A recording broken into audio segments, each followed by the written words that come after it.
Your will lies deep way under the surface, and like a fire needs coal in the furnace. This is your goal that makes it all worth it. This is your why that gives you your purpose. Let's go. Thoughts can keep you down, pushing deep until you drown, or they can keep you up strong, focused on the now.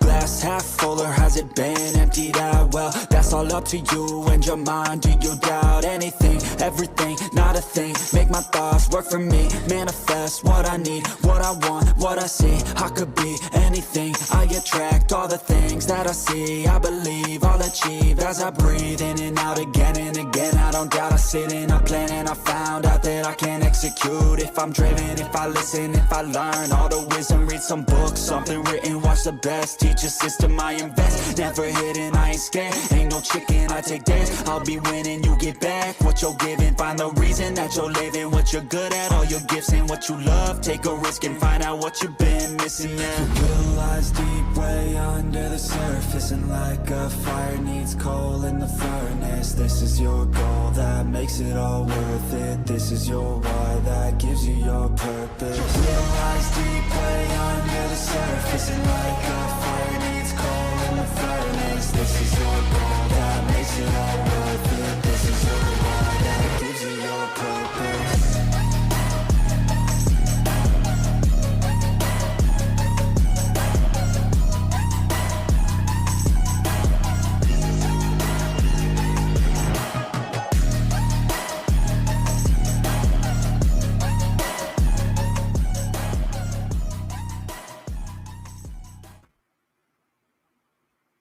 Hello, everyone. My name is Dutchess, and this is Dutchess Discussions. Will y'all put a 1 in the chat and let me know if you can hear my volume okay? Please let me know. Gotta adjust my microphone. How's everyone doing tonight? We're going to talk about some cases and talk about some updates on some cases. So thank you, Michelle. So let's go say hey to everyone in the chat before we get started. Hey, Jaded, thank you so much for being here. I hope you're doing good. We got Arctic Fox True Crime in the house. Thank you so much for being here, Arctic. And we've got Single Mama 4. Thank you for being here, Single Mama 4. We have Nico, Jap Cat. Thank you so much. And thank you all the members that are here. I appreciate you guys. Hello, Kim Holmes. It's good to see you. Michelle Macklin in the house. Hey, Michelle. We have Princess Megan Elsa. I've never seen you before. Thank you for being here. I'm so glad you're here. And we're going to talk about a few cases. And so first things first. Anything else going on that you guys want to chit chat about before we get started? Because we're going to dive into it. We have much to talk about. Sorry, I haven't been live in a few days. I've had some family things that have been going on and some personal things I've had to take care of. Elsa's your middle name. Well, Elsa, thank you for being here. I'm so glad that you're here. So we're going to talk about some missing cases, and I have an update before we get started on the Alyssa Taylor case. I'm going to have a special guest tonight, and that is Burden of Proof, and I hope that she will be here to talk to us about the Alyssa Taylor case, which took place in North Carolina on I-85. So we're going to dive into that, and I'm going to let you guys know all the information that we know about this case so far, because Alyssa Taylor is still missing. So let's get into the updates first. The first thing we want to talk about is the Crystal Anderson case. And I know you guys remember that case. We have talked about that case before. Crystal Anderson went missing from, that was actually in Wagner, South Carolina, which is kind of near Aiken. And I'm going to share her poster here real quick. I'm going to turn off my camera. Crystal Chanel Anderson from Wagner, South Carolina. There was a $10,000 reward. Crystal actually went missing about August the 20th of 2022, and she was actually officially reported missing on August the 23rd. She was born in 1991. She is 30 years old, and she is a black female with black hair and green eyes. She is 5 feet 1 inches tall and weighs 105 pounds. She was last seen in Aiken County with her boyfriend, Tony Berry, who is in this picture. And there was a lot of things going on in this case, guys, that had a lot of us just mind boggled.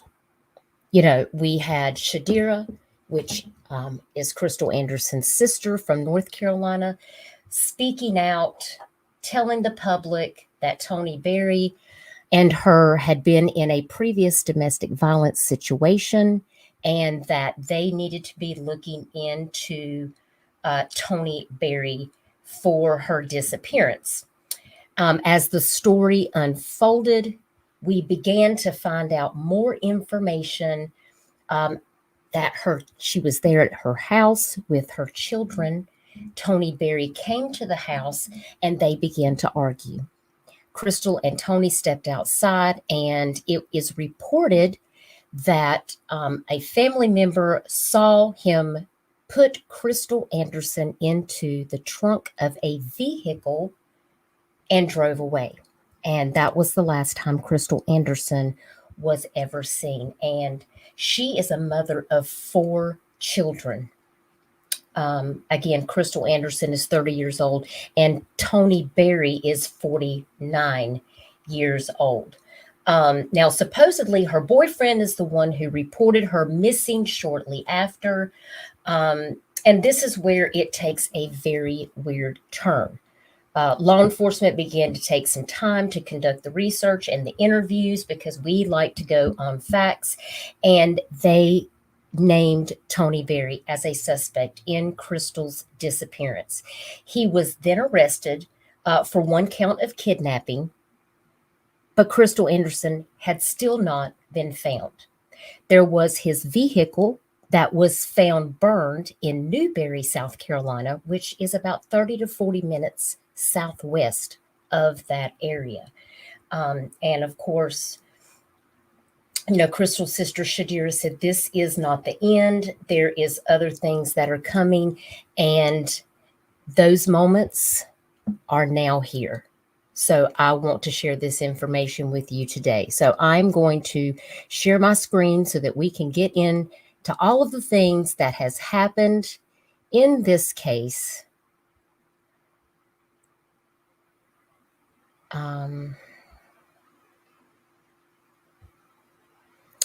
Let's see here. Okay. So this article was 7 hours ago. Father and son charged in case of missing Wagner woman. Police are searching for the body.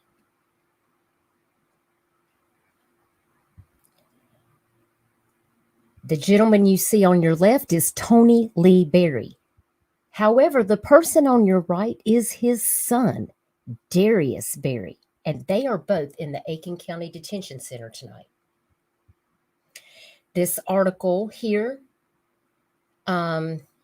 which I'm not subscribed to the Aiken Standard newspaper, but they are facing the kidnapping and murder charges, and Tony Berry is facing kidnapping, murder, and arson charges related to the case of Crystal Chanel Anderson. Now, Darius Berry is 23, and he is from Blackville, South Carolina, and he was arrested and charged today with accessory after the fact in the disappearance of Crystal Chanel Anderson. Guys, this is big. But the question is, where is Crystal Anderson? Arctic Fox, I agree. It took them way too long to arrest Tony. Way too long. It was very suspicious to me from the beginning, just the way that things were going, Crystal likes to run off. That's what he told law enforcement. Crystal likes to run off. She does this kind of thing. But when I researched into his record and found out that he did have domestic violence charges and that she had a protective order against him,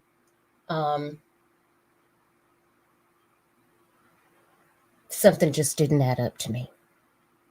So, sometimes we have to wait. We have to wait because law enforcement is investigating. They have a job to do, and we have to wait on the facts.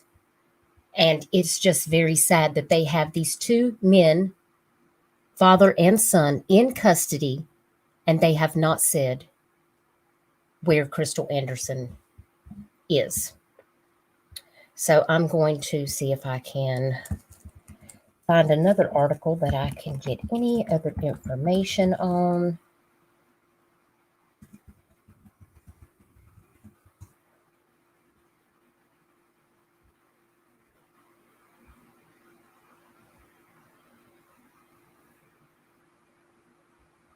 Okay, let's see here.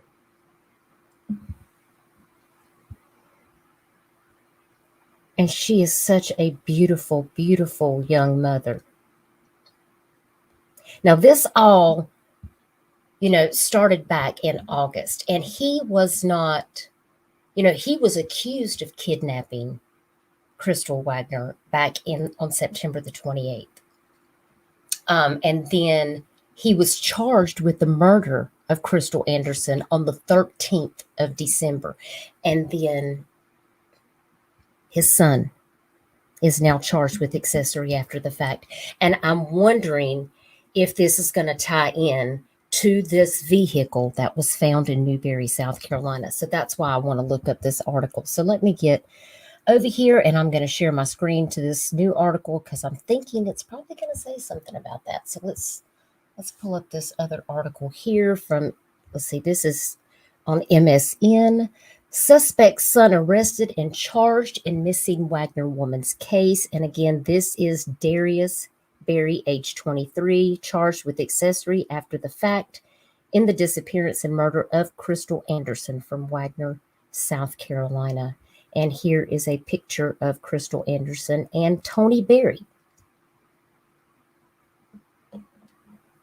Guys, if you would please just put some prayer hands and hearts in the chat for Crystal Anderson and her family. Thank you, Arctic Fox. Thank you so much. I really appreciate this. Thank you. Thank you so much. Thank you, Ange Carter, for being a member for a month. I love you, baby. Thank you so much. Hey, Hurricane Camille, I see that you came in after I got started. I'm looking at my phone, y'all. You know how I am, ADHD. I'm all over the place. So, now, this article does state, according to warrants in the case, cell phone data and records put Tony Lee Berry and his son, Darius, at the scene in Newberry County, South Carolina, where the older Berry's vehicle was found burned. Now, let me just give you a quick recap, which I have talked about this in other live streams, but just to remind anyone in chat that is not familiar with this story, Tony Berry told law enforcement that he had no idea where Crystal was, that he's the one who reported her missing, that she likes to run off, and that there was no way that he could have been responsible for this crime because someone stole his car and it was found burned. But I am certain in order for them to charge them with murder and arson and accessory after the fact, they have to have evidence. And of course, it goes on to say, witnesses gave testimony to Aiken County Sheriff's Office investigators that Tony Lee Berry had been seen forcing Crystal Anderson into the same car, guys, on August the 20th during a verbal altercation, according to the warrant filed by Aiken County Sheriff's Office for Tony Lee Berry's arrest.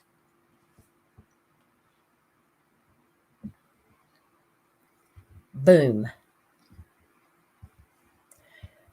Sir, you need to tell us where Crystal's body is. Why don't you just say it? That's because he knows they know. He knows they have evidence. Because I believe that there's a good chance if he put her in the trunk of the car, that's where she probably still was at when they left that car there and torched it. And that's my opinion. But I'm sure that when this case goes to court, I will be following it. I usually don't follow too many court cases, on my channel. But, in my home state, this case is very close to me. And Crystal Anderson and her family deserve justice. That's right, Arctic. It was torched for a reason. And I guarantee you they have evidence. I guarantee you they have evidence. Because you can't go forward on a murder trial without it. You just can't do it. All right, let me get back over here to chat. Let me turn on my camera so y'all can see me. So I just wanted to bring y'all up to date that, Shadira, I just want you to know, if you ever watch this live stream, that we have prayed endlessly, circulated flyers, and we are praying for justice for Crystal Anderson and for your family.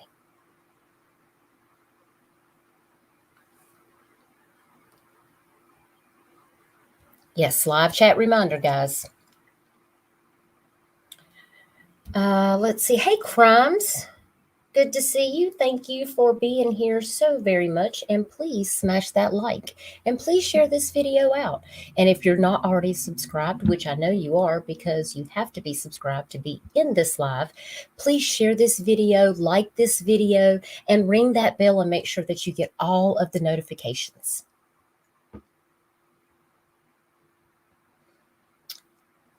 Okay, let me go down. Hey, Ange Carter, thank you so much for being a member for a month. I really appreciate you so much. Love you, love you, love you. There's Camille. Thank you for being here, Camille. And thank you, Arctic Fox. Thank you so much. That really means a lot. Just scrolling down here, and thank you guys for sharing other creators' links. If you're a creator and you have a channel and you're in here, let the moderators know and they'll be happy to share your channel.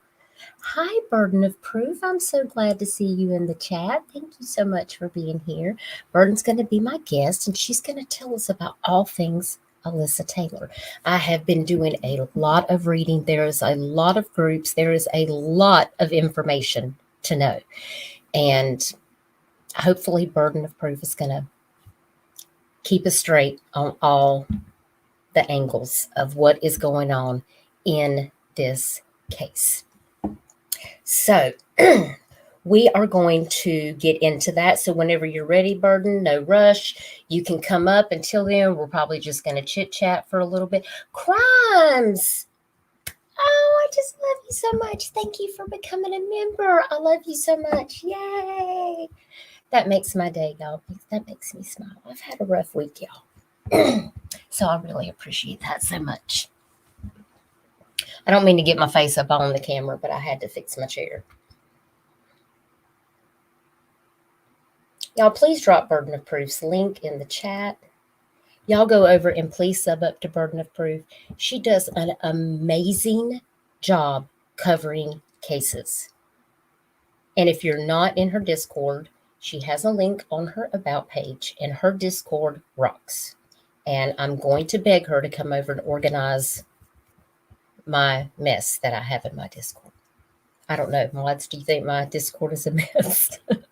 Because it's a lot. It's a lot to handle. Yes, the Alyssa case is crazy, and I have a lot of questions.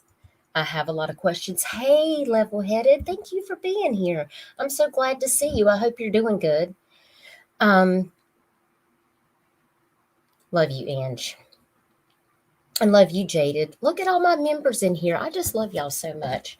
So we are going to get started on the Alyssa case, and we have a special guest. Hello. How are you? I'm good. How are you?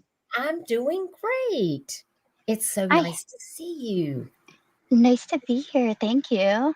Thank you for coming up. I really enjoy watching your channel. Sometimes I have to be on the replay gang because I have a lot going on, but I really enjoy the cases that you cover and the way that you cover the cases. You're doing such an amazing job. Guys, if you are not subbed up to Burden of Proof, go over there and sub up. She covers all kinds of cases and all kinds of amazing updates. Please go over and subscribe to her channel. I would be very grateful, and I know that she would too. So, Thank you. where would you recommend us starting on all of these things? There's so Right. much. There is. Yeah. So probably start with the main rundown. So with her missing flyer, there's a write up about her age, what happened, that there was the accident, that she was in the vehicle prior to that. So I can actually read through that if you'd like. And then, And I did and actually make her a flyer also. I oh, believe awesome. I have it on here. Ah, here we go. And this is pretty much all I had on my flyer. I have not updated it or done anything else, and it's on the screen now. And it that says Alyssa Nicole Taylor, and she has been missing since September the 20th of 2022. And she is from Accomack County, Virginia. And Alyssa is 25 years old. She is a white female with brown hair and green eyes. She is 5 feet 5 inches tall and weighs approximately 200 pounds. Now, what I have, the information that I started out with was on September the 20th, the Accomack County Sheriff's Office received a report of a missing person that she does not operate a vehicle, but made statements that she was leaving the area in a tractor trailer for a few days, and the last known contact made was September 13th of 2022. So take us from there. Yeah, so you're right with that. The 20th is the reported date of her being missing, but you're correct that the last known contact was with her mother by text message on the 13th. The wreck happened on the 14th. So she is originally from Oak Hall, Virginia, and it's suspected that she was in the fatal crash that happened on September 14th. Right. So she told her mother that she would be traveling with Daniel McNeil. He's a 51-year-old out of Exmoor, Virginia, in you could call it 18-wheeler, tractor trailer, whatever you'd like to call it. I called it a tractor trailer, and people questioned me on what that was. I was like, I don't know. Is this supposed to be something else? So yeah, it is what it is. yeah. And so he was killed on the 14th of September on the southbound Interstate 85 in Hillsborough, North Carolina, when he veered off of the highway and he hit an overpass before crashing around 2:15 a.m., according to the North Carolina Highway Patrol spokesman. And the truck was engulfed in flames, a high volume of fire, and it was all underneath the bridge, just engulfed. And so ultimately, her family wants to know if she was in the truck that claimed Daniel's life. It's been confirmed that she was traveling with McNeil on the 13th through a police body camera footage when he was spoken to by a police officer in Exmoor, Virginia, that he was illegally parked. And so they spoke with him, and you don't see her on it, but she can be heard. Her family is positive that is her voice. And that's actually something we'll discuss a little later, that comes into play with a petition that the family is doing. And so her cell phone signal was also last detected near the location of the crash at the time of the accident. her personal items were located at the site of the crash and identified by her mother. And so we can go over what of hers was found in it. And so that's kind of like the initial what occurred. And then from there, it's kind of a mess because unfortunately, only Daniel McNeil and his dog were the only set of remains that were found inside of the tractor trailer. Wow. And so the question is, where is Alyssa? Exactly. If her phone pinged at the same time as his phone and his GPS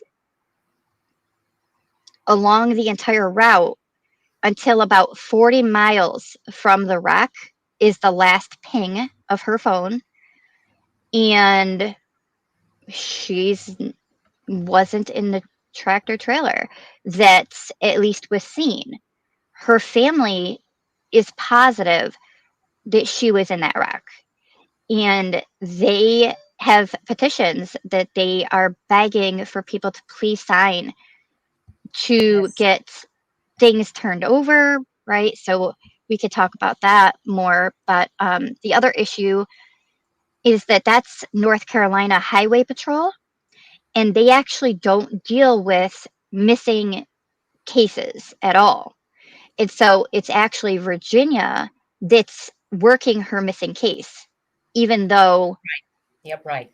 she made it to North Carolina. So it's a multi-state, it's a little bit messy, and it's heartbreaking for the family because they're just kind of left with no answers except no, she was not in the vehicle. Let Virginia look into it. And Virginia is like, what are they gonna do, right? How she wasn't in Virginia anymore, according to her phone. And so Yeah. there's a lot of questions with this one. Absolutely. Absolutely. And that is one of the things that really got me. When this happened, my mom called me and told me that there had been this horrific accident on 85, and that there was a young lady that was missing. And she said, "Do you think she could have made it out of that alive?" And I said, "Well, anything's possible." Um, and I said, "Do they have any proof that she was there?" And my mom said, "Well, surely they would have, searched the vehicle." I said, "Well, if they didn't find her, maybe they found some of her articles." And of course, as I, was watching this case unfold, I did see that the family was not getting any answers. And they actually went to the site themselves and began to take a look around at the wreckage, which there are some pictures out there on the internet of this. But I do understand that along with these petitions, there is a petition from Danny's family also to have all of this footage removed. Right. So that it's becoming a controversial subject, I'm sure, on many levels because of the things that are involved in this situation. Now, for anyone that's in the chat, you can go to the description of this video and you will be able to see in the description where I have listed some information about Alyssa. I do have the Bring Alyssa Home. There is a website that is by her family, that was posted by her family, and it's a Wix website that just has some general information. So you can, you can go over there and check that website out. There's also listed all of the petitions that I found on change.org. Actually, the first one I don't think was even on there. I think it was on someofus.org, the petition. But I did list those 3 petitions in the description, and also shared your video your last video that you did, because it was excellent. It was just a really good way to detail information in the case that we need to know. And there's also the Bring Alyssa Home Facebook page. So if any of you are interested in this case, please do go over there and join this Facebook group. Check out these petitions. Please read them and consider signing the petition for Alyssa's family. They want to destroy this tractor and trailer that may possibly, I'm assuming it may contain some evidence. Right. Do you want to speak on that at all? Just that they want to destroy the trailer, and it was said to them in a way that left them with not the exact truth until a little bit later, which was they were told Alyssa's DNA was not found in the trailer. And they were like, she was in that tractor trailer. What do you mean? Her things are in the tractor. She was in that tractor trailer. And then it was disclosed to her, to a family member, that they only tested him. So of course, her DNA was not on his body because it came back only his DNA. Of course, it was only his DNA. It was his body. So they didn't test the actual truck itself. And even so, I'm not really sure still where that would leave us. But I think that it's worth keeping the truck around to allow for investigative reasons. I do not think it's a good idea to get rid of the truck and destroy it when you have a case like this with a missing person and there's no answers. I don't think it's the time to be disposing of the truck. Not at all. Crimes have consequences. I had seen one question that you had asked. I don't know if I can find it again, but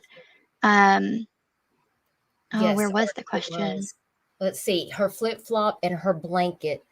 Yes, her blanket is a blanket that I think she got from someone. It was special, and she took that blanket everywhere. No matter if she even went to the Walmart, like wherever she went, she took that blanket with her, and that blanket was there. Yep. So this tells me that she had been in the vehicle. It's just yes. I mean, so I will say that there's a lot of confusion. So if you kind of wonder why I'm a little stuttery, it's kind of because we're dealing with two families, and ultimately Danny lost his life, and so there's the family on that side that's very hurt. They're grieving. Yes. And they are feeling many kinds of ways. And so having the Taylor family continuing to look into the truck, and it kind of looks like the responsibility is being put on Danny. It kind of has caused a little like friction-y. It's so I want to be very careful to be respectful of both families, but of course, being truthful in what has happened in this case is that her family is absolutely positive that is her blanket. However, there have been claims from his family that is someone in his family's blanket. And it is, yes. No. And so there's a question over whose blanket it is.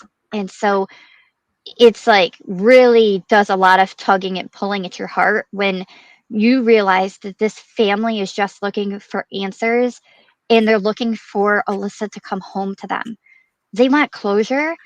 Their hearts are shattered, and they are stuck in that place of limbo because they don't know, are we supposed to be looking? Are we supposed to be mourning?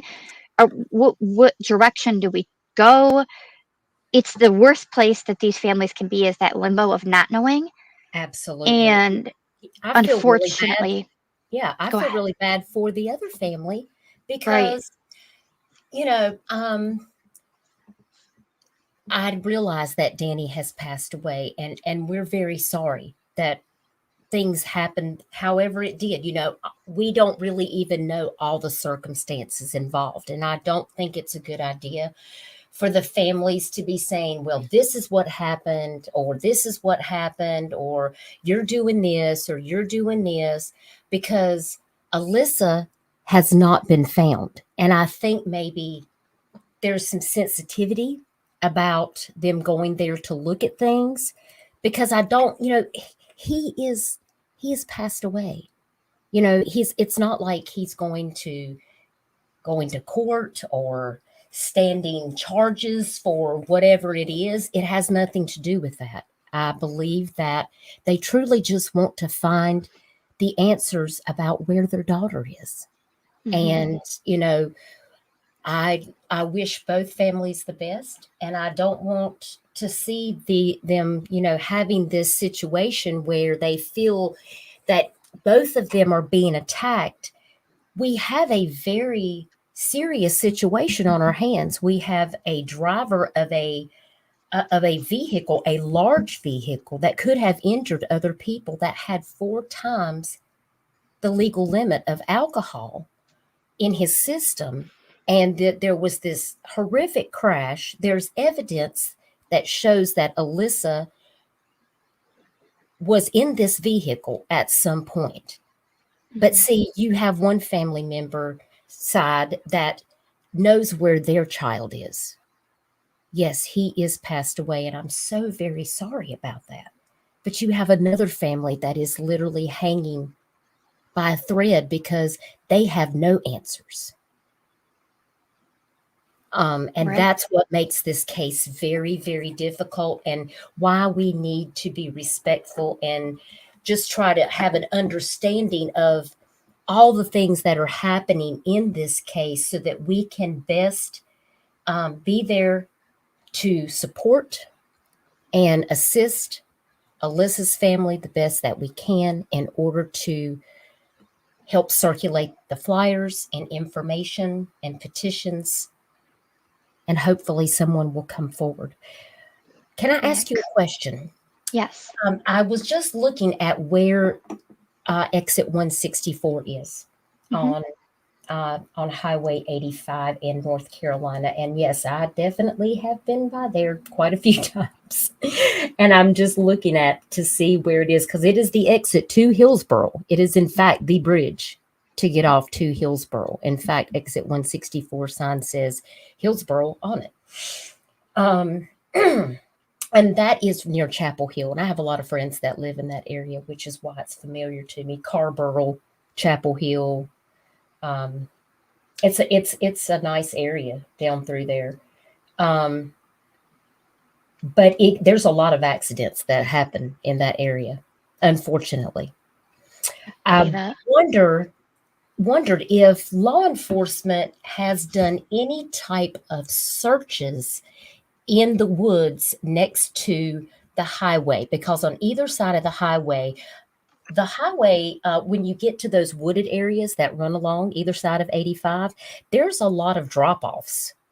It kind of runs into, there's areas where it's just a gully down there. I mean, if you were to run off the side of the road, you might run into a really steep embankment down there. And so was wondering if law enforcement had stated that they had done any type of perimeter search of that area to see if she did happen to escape the burning wreckage and wandered off across the highway into the woods.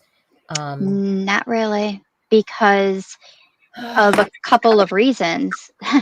Unfortunately, it's because who dealt with the wreck was North Carolina Highway Patrol, and they don't deal with missing cases. So they were not going to go look for a missing person on any side of the road initially, and they didn't know, right? When the wreck happened, they were not under the impression that there was 2 humans and a dog.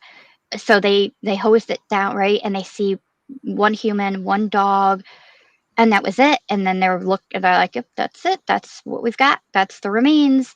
And then he was he had a truck of frozen chickens is what he was hauling.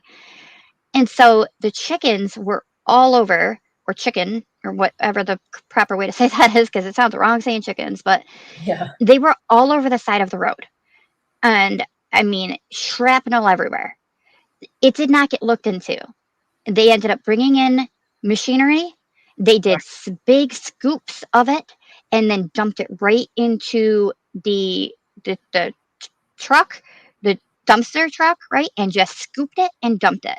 And that is why Alyssa's family was very worried and said, what happens if she was in the back Yes. and That sleeping? was my first thought. And What if if she's in there? Yes. What if she is a part of what got scooped up off that road and she got taken to the landfill? And so that was where her family first was like, what? And so they went, and then they found her blanket, and they found a flip flop, and then they went back to the side of the road, and they looked inside of the like a grate, a drainage grate, and they looked down in, and they found her earring down at the bottom of it.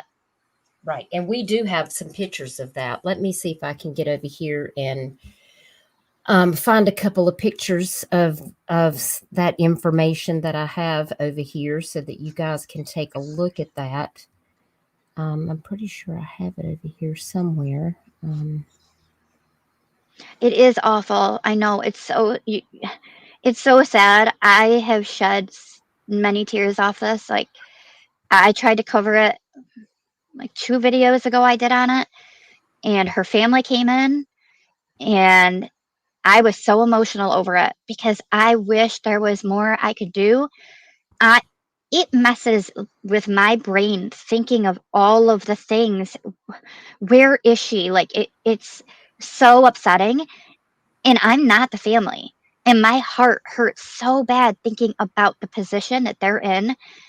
It just overwhelms me. Like, my emotions just take over. And then his family came in, and I felt bad for them because of their loss. I was like, oh, this case, I mean, it's so confusing. It really is. There's so many questions. I know that there was questions you had asked up above that I did. So now there's no phone pings from her phone anymore. No more pings. Nope. Nope. The last ping of hers was the last ping of his as well. They both did like the ping and then the wreck. It's true. Yeah. Arctic Fox, we do. We get so invested. We really do. It's really hard to detach ourselves from Yes. the families and what they're going through. Yeah. And I do understand that. I have worked with so many families, and it's devastating, to when they cry and their heart is breaking, and you just want to fix it. You just want to be able to do something, and you feel helpless, and it's a terrible feeling. And we just want to bring as much support and comfort to the families to help them through this most difficult time, because you just never know with each case exactly how that's going to turn out. And that's what really makes it very difficult. Now, I was trying to get over here to see if I could find where I might have a picture of her earrings, but I think it's actually on my phone. It's not on my laptop. I think I actually have it really nearby. I think I have it right here of it in her hand. I could send it through Discord. Or you could either that, or you can just share your screen if you want to. Yeah, I can do that. Yeah, that would be great. Sure. I think it would really help for people to, just to see. Because I had a lot of people say, well, I don't know if that's true. And I'm like, it's true.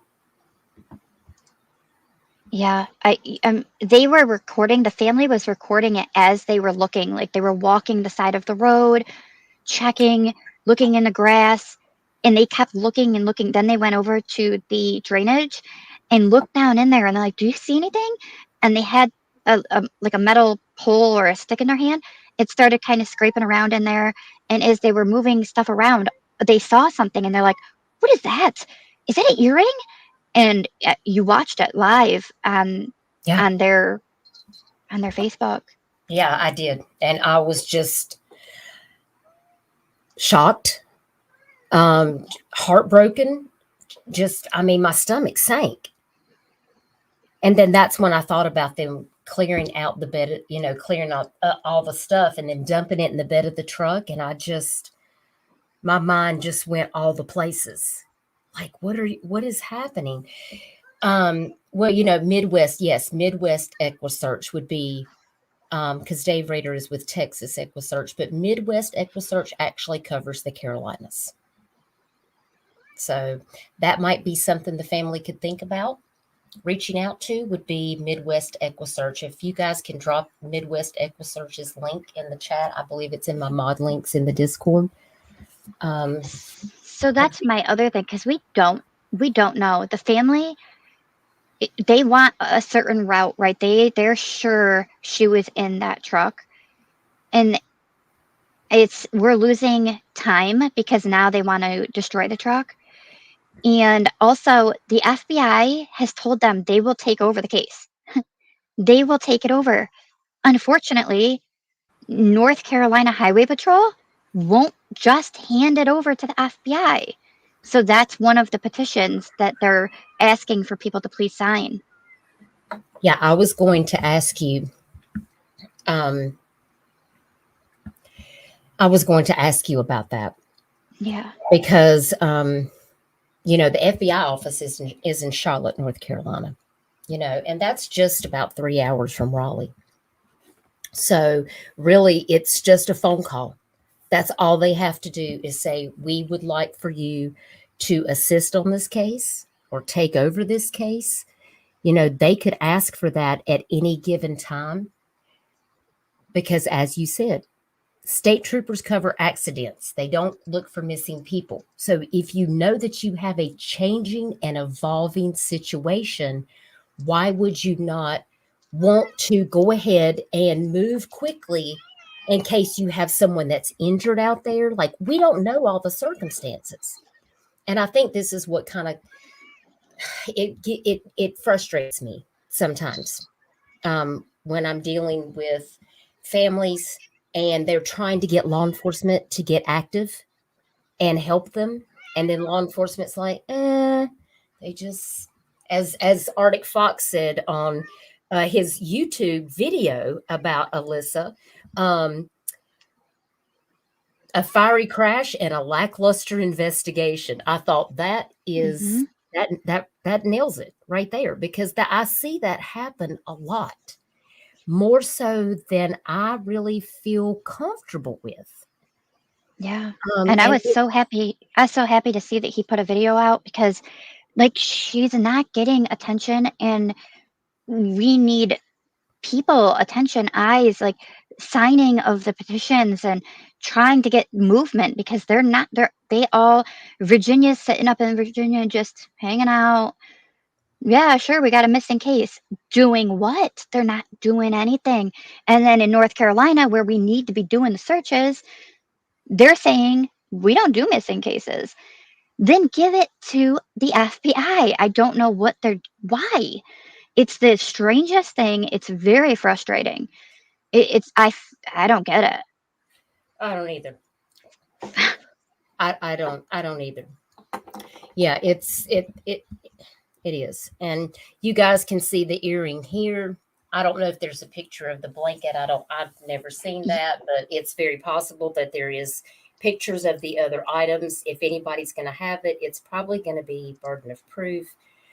And she is wearing. Yeah. There is the earring in her actual ear. So, I mean, you can't argue with that. Right. You cannot argue with that. And this is important. This is so important. And I just don't know why they would not go ahead and just get FBI involved in this. I do have the petition pulled up if you would like for me to pull that up. I will show you the blanket if it's one of these right there.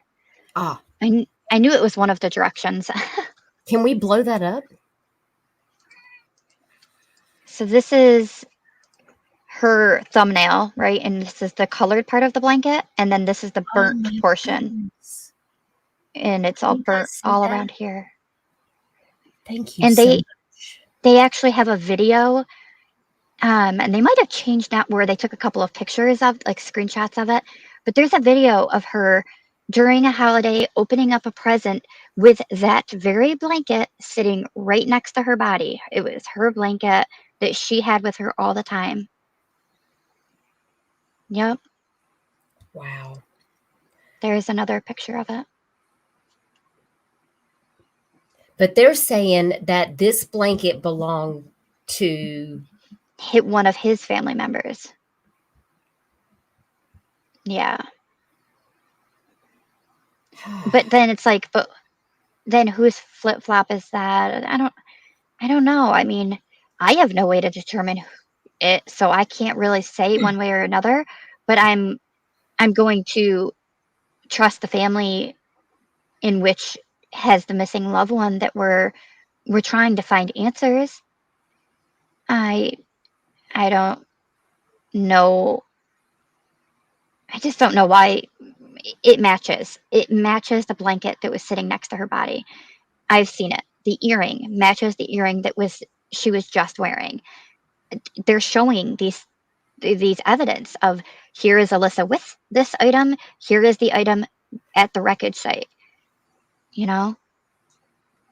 I've So. thought about Q is Community United Effort, which is in support of missing persons, and they are actually located in Wilmington, North Carolina. And they help support families and keep people's names out there, especially in the Carolinas. They cover a lot of cases in North and South Carolina. And I would encourage their family to reach out to Q, to the Community United Effort in Wilmington, to see if there's any help that they might could offer them. And I would also suggest reaching out to Equisearch Midwest. I mean, the worst answer you could get is, I don't know if there's anything we can do to help you right now. But if law enforcement isn't making a direct effort to assist the families in getting the answers they need, then I would be happy to call for them, but I'm not speaking directly to the family. But if they would like for me to do that, they're welcome to reach out to me, and I'd be happy to contact the Community United Effort in Wilmington or Equisearch Midwest. You or I could do that. Anything that would bring in more resources to help find Alyssa. Because this case is just... I'm fairly certain that they will see this video. I'm pretty certain of it. Because they just want coverage. They need people speaking about what's going on and helping with the petitions. And this right here will help. You doing this will help. Like I'm so thankful for you covering her case. Absolutely. Thank you so much. Teamwork makes the dream work, and we're here to support these families because sometimes they're not getting the support that they need. So I am going to share my screen now, and we're going to look at this petition here on change.org. Again, this petition number 3, is listed in my description. You can feel free to go over there and click on this petition. And if you want to sign it, we would love for you to sign this petition for Alyssa Nicole Taylor. This is called Alyssa Taylor, Stop the Company from Destroying the Trailer. So far, we have 584 signatures. We need to get to 1,000. If you guys can share this petition out for this family. And let me just read to you briefly what this petition says. This is now the 3rd petition in the case of Alyssa Taylor. Alyssa Taylor is a 25-year-old mother who was traveling with Danny McNeal during his delivery route. On September 14th of 2022, McNeil crashed his tractor trailer on I-85. The family has found proof of Alyssa's belongings in the truck as well as at the scene of the wreck. The sheriff's office, along with Highway Patrol, have tried to state that Alyssa was not involved in the wreck, although there is evidence showing she was there. Now, since other agencies have been contacted, Moore's Trucking Company is trying to destroy the potential scene of a crime. The trailer is one part that has not been looked into yet. Now more than ever, we need you all to speak to stop the destruction of a potential crime scene, to get answers for Alyssa and her family. Hashtag bring Alyssa home.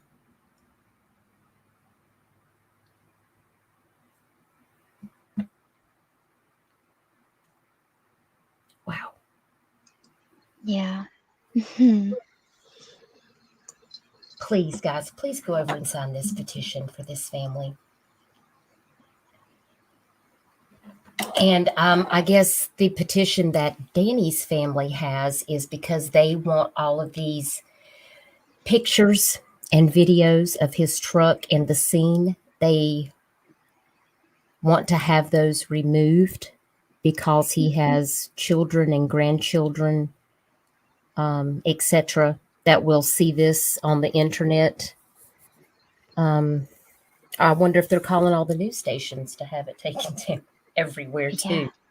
Yeah, that's the only reason I didn't. I was worried about which direction I clicked over on, because I have the rest of the pictures of the truck, but I don't know if you want it on the channel. And so I was like, well, she just asked about the earring and the blanket, so I hope I don't go the wrong direction with these pictures. No, because it's just very interesting to just see the opposite sides of what each family member is wanting. Right. But if Danny's family gets what they want and Alyssa's not found, are they gonna, I mean, if that was your child, is that what they would want? Let's say the roles were reversed. Let's say she was driving the truck and Danny's the one that's missing. And let's say Alyssa's family had this petition to have all this stuff taken down and nobody was looking for Danny. How do you think Danny's family would feel? Mm-hmm. We gotta weigh that out. So I've continued to say that in order to get to Alyssa, in order to find Alyssa, we have to tell Alyssa's story. Yes. And in order to tell Alyssa's story, unfortunately, we also have to tell Danny's story. Yes. It's connected. And so we don't mean any ill will. We're not trying to be disrespectful. Not at all. We just want to find Alyssa. That's what the goal. That's what the goal is. It's not about blame. It's not about saying that so-and-so is wrong, or accusing someone of doing something. The autopsy official report said that he had 4 times the legal limit of alcohol. That's not something that we just came up with. I do understand that there's other things being said about from the family, I guess, why they think he passed away, but that's not an official report. I find that odd as well. I just feel like it's because they feel like there's a blame situation, but really it's just about another person's child. Mm-hmm. Because no matter if you're an adult or not, if you have parents or you are a mother and you have children, you're going to want to know where your kids are. And if you have kids, you're going to want to know where your mom or your father is if they're missing. Yeah. So, right, Arctic, the pictures are public record either way, and it's covered under the First Amendment. They're going to have a very difficult time with that. for I sure. think so too. Oh yeah. But I just feel like it speaks a language to those of us covering cases that just doesn't have a good ring to it. Like, because I have to ask myself, you want people to be considerate of both families, but have you considered that this young lady is still missing and out there somewhere? Because where is she? Hmm. And I think that's what's really bothered me, is that this is like it's gone stagnant. And that really concerns me, is we don't want to forget about these people that are missing. And then people just stop talking about them. And then the family just carries the burden by themselves. And I know that you feel the same way. Sometimes we do it in the background. It's not always on a live stream, but in the background, there's a lot of families that we're supporting, and trying to What? help. Yeah. Yeah. So Yeah, I was gonna read that why would the trucking company have possession of the truck? Why isn't it in evidence? Because they just think that it was an accident, that they've recovered the two that were in it, which was Danny and his dog, and that's it. That's all. It was an accident. No possible link to having taken somebody else's life at all. They don't think that there's anything to investigate. They don't. So to them, they're not holding on to it as a evidence. They have nothing held on to. They have, like I said, like they're not searching anywhere. Nothing. It's so sad. It's so sad. It just doesn't add up, and it's unfair to the family that all they want is closure. That is number one, end all, be all. Even if they hear what they don't want to hear, at least please tell us where she is. Let us bring our loved one home. Let's get her out of where, if she's in a landfill, if she's in a ditch, wherever she is, she doesn't belong there. She needs to be placed with her family in somewhere that's respectful. And I agree 100%. it's very upsetting that nobody's given a time of day to this family. They just all brush it off, and it's not their Hi, problem. Cherokee. Hey, everybody coming in. I'm going to share that petition in the chat. It's in my description of my video, but let me go over here and share that. If you give me a second here, I'm going to drop it in the chat. This is the petition for Alyssa Taylor for the tractor and trailer to not be destroyed. It is petition number 3. All 3 petitions are actually listed in my description, but I did just share the most current petition there. Yeah. So if you Crimes guys have consequences. I said the same thing actually. When speaking to his family, I said that. I said, but you all have closure, and they do not. They don't know where she is, but they have a reason that they don't have closure, and so it just wasn't worth it. I wasn't gonna, argue with anyone or like be disrespectful, but in my heart, they know where he is, right? They know what happened, right. where Alyssa, like what happened and where is she? These things haunt me just by covering this case and getting it as vested as I have. I just feel so much, my heart just goes out to that family, that they live with this day and night, having so many questions and getting no answers from anybody. Yeah. Yeah. I just don't know. I don't know how they do it, honestly, because I lay awake a lot of nights thinking about a lot of cases that I'm covering. I'm still looking for Amber Ray Johnston, a 38-year-old mom of 6 kids. She's now a grandmother and doesn't even know it because she's missing. And there's a lot of suspicious circumstances at play. People saying, oh, she got on a bus from Arizona. She was coming to Myrtle Beach. No, she was going to Pennsylvania, but then actually her bus ticket, She gets off the bus in Winston-Salem, but her phone last pings in Charlotte, North Carolina, and she's not been seen since August of 2021. Wow. And nobody knows where she is, and her mother is devastated. Her kids are devastated. And I have one of her older kids that's in school, and she emails me once a month and says, "Have you heard anything from my mom yet? I just want to thank you for keeping my mom's name alive." And I just cry every time she emails me because I don't have an answer. Because Yeah. I want to be able to provide them with some type of just knowing. Mhm. It may not be always complete closure. It's always going to be difficult to have to get through that. But I think it's easier than the not knowing. Yeah.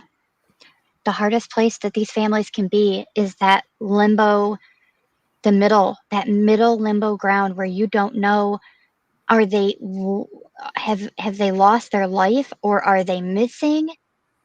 Are they in need of help? What there is, they don't know. They don't know what to do and how, but they know that they are missing a piece of their heart, a piece of their soul is missing. And they're just seeking. That's all they can do, is just keep seeking to find and to find and to find. And I just I wish I could take that away from every single individual on this planet, because I just don't wish that upon anybody. Not ever, not ever. And Alyssa is also a mom, and so she has little ones too that now have to grow up. Like, where's my mom? They have no answers to give. Yeah, it's really tragic. It really is. And I understand that for this family. And Shelly, if you're listening, Shelly Payton, that is Alyssa's aunt. If you're listening, just know that our prayers and our hearts are going out to you. Chat, if you could please pray for this family, that we may find some answers. And I'm going to do some research. I'm going to make a few phone calls, and just ask if there's anyone that might be willing to um, be able to assist this family. And maybe I can send that information to you, or maybe Shelly, if you're watching this video, or anyone from the family that wants to reach out to me. I am on Facebook under Dutchess Discussions. You can send me a Facebook message, or you can email me at duchessforthemissing@gmail.com, and we can try to figure out how we can work together to find somebody who can get the answers. I really feel like that the State Bureau of Investigation would be willing to assist in this situation. But if they've already touched the scene where there could have been a scene of a crime, that's not good at all. Mm-mm. No, That's where my mind is just. it's so, the whole thing, like, the more when I think deeper about it, it's so upsetting. And you even think, say maybe if she ended up not in the truck, and then you start, my brain has thought of that. And because somebody had mentioned, back when the autopsy came out, about the alcohol that he had in his system. And I had seen somebody say it in chat that it's possible, maybe did she get out of the truck because she didn't want to ride with him drinking? And that could be a possibility, right? But then it just makes me more upset, because there's so many options of what could have happened from there, and losing the footage, right? You're losing the time of being able to see surveillance footage if she did get out and was seen at one of the stores or one of the gas stations. And so, I want movement, and this family deserves it. That's it. It's not even like a want. They deserve it. This is a loved one. This is a human being. Like, I don't get it. I just I can't. I can never wrap my brain around the true effort being put into missing cases, And so when I actually see law enforcement putting effort, I'm like, oh my gosh, yes, yes, this is what I love. This is what we need, because it's so rare to really see them actually putting effort in Right. on missing, right? Like Texas. I'm sure you see that. I think, I Yes. don't know what it is about them cowboy hats, but I tell you, every time I see a law enforcement officer in a cowboy hat, I know something's fixing to get done. Yes. That's how I feel about it. Yeah. And in the Athena Strand case, they were very transparent. They were willing to speak to the public, asking for the public's help, willing to give out as much information as they felt like they were able to, Yeah. knowing that the community is at an unrest because of this situation. And they acted expediently and got the answers. And I was very, very happy about that. Yeah. And it makes me sad when I think about other law enforcement agencies that could easily make a call or, have people. I've had law enforcement officers tell me and the families directly, we just don't have the funding. We don't have the manpower. They'll tell me and the family all kinds of reasons. And I'm like, but you know what? These people are still missing. They'd And have it. They'd have it if it was their family member. that's right. I actually had a law enforcement officer to tell Amber Ray Johnston's mother that it was her fault that she did not report Amber missing for 3 months. But see, Amber's grown and lived in Arizona, and her mother is in Pennsylvania. And I was on the phone, and when that law enforcement officer said that to her, I thought my hair was going to catch on fire, because it took everything that I had to not go to his rear end. Because how dare you victimize the mother, and her daughter is missing, and she reported it as soon as she realized that there was a situation. And he was blaming her that that's why they were behind on the investigation and they didn't have this or they didn't know that on her. Huh. And No she way. is raising her daughter's children. And one of her daughter's children has a grandchild now. And I thought, if that wasn't all the way in Arizona, I would have to get in my car and take a trip, because I would want that man to look me in the face and say that. Because I just don't understand that. Hey, Toaster Oven, I'm so glad to see you. I hope you're doing okay. Are you staying warm? Toaster Oven's one of my favorite little subs, and she has to live out of her car. And we always pray for Toaster because I want her to stay safe out there. And That's scary. I love you, Toaster. And if you need anything, you can always email me. Dutchess for the Missing. I think I just had my email up there. Let me put it back up there. You know how to get in touch with me, Toaster, don't you, if you need me? Because I know your phone's not working. Do you have a working phone yet, Toaster? You're staying warm? Okay. If you need anything, I want you to reach out to me and let me know, and I can get up with some people that are near where you are, and we can get you what you need. You just let me know. Promise? Promise me you'll let me know if you need clothes or food or anything like that, okay? Okay, sorry, I have to check in on my people.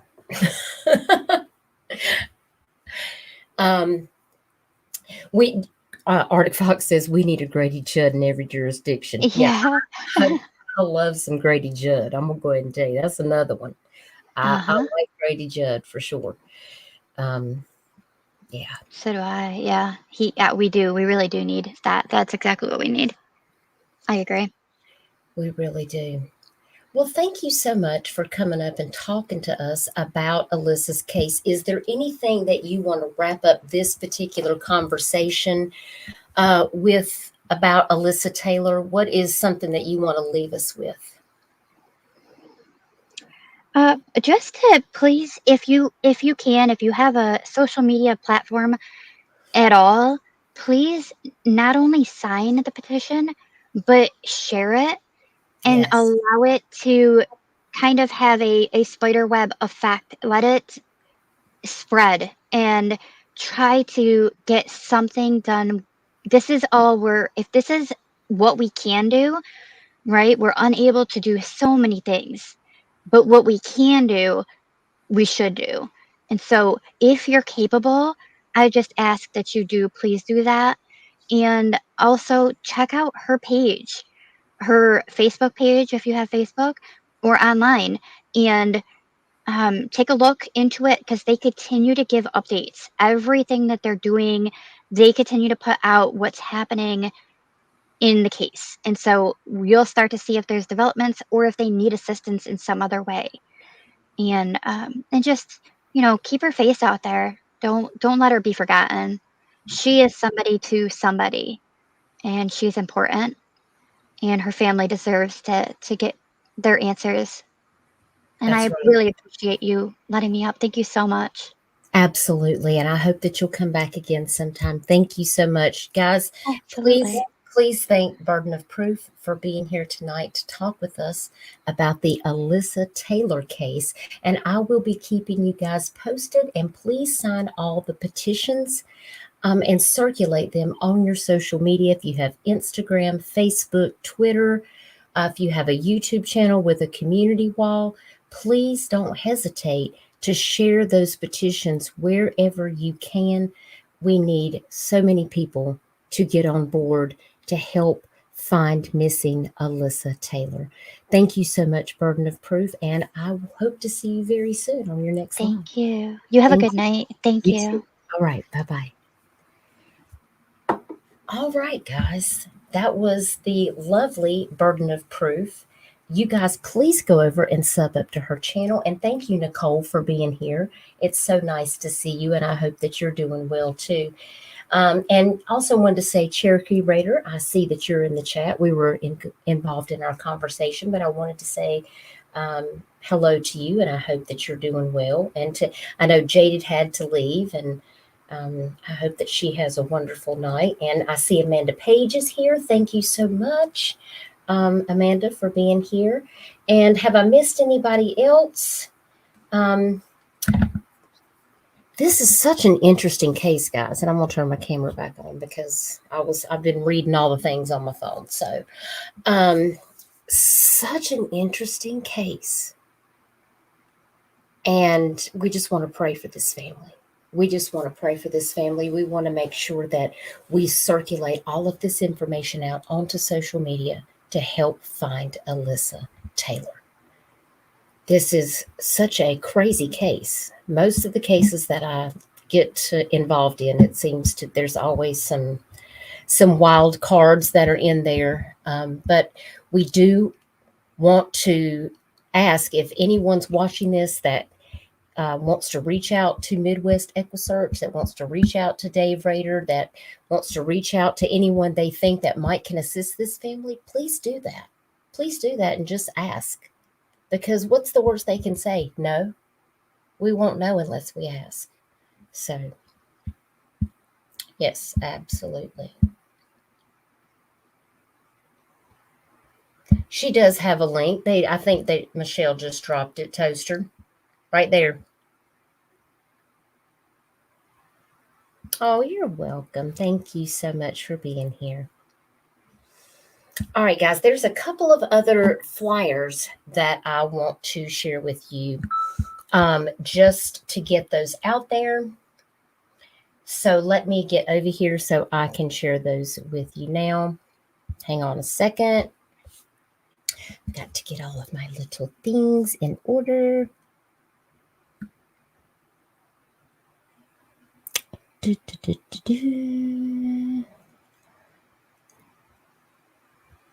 Been busy making some flyers up for people, so I want to make sure that I share those out. So many cases going on right now.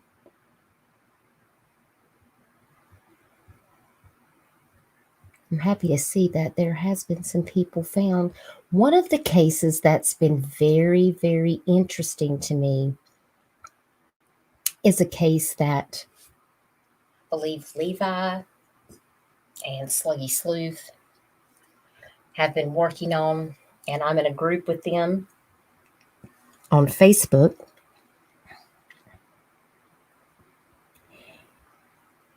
And I'm going to share my screen real quick. This is Emily Dubes.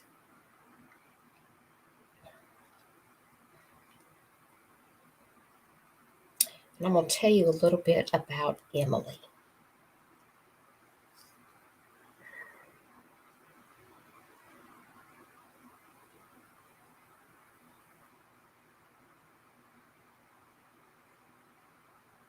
Now, there is a group that they have started. Where is Emily at? And this is from Sluggy Sleuth on Facebook. She's Harper Sleuth. And I'm going to share that in the chat.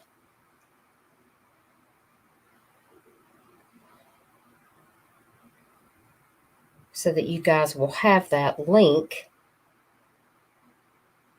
to go over to Emily's Facebook group.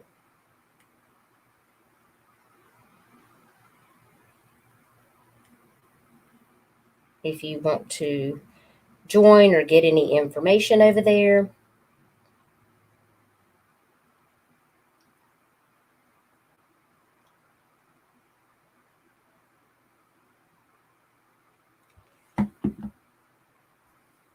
Emily is missing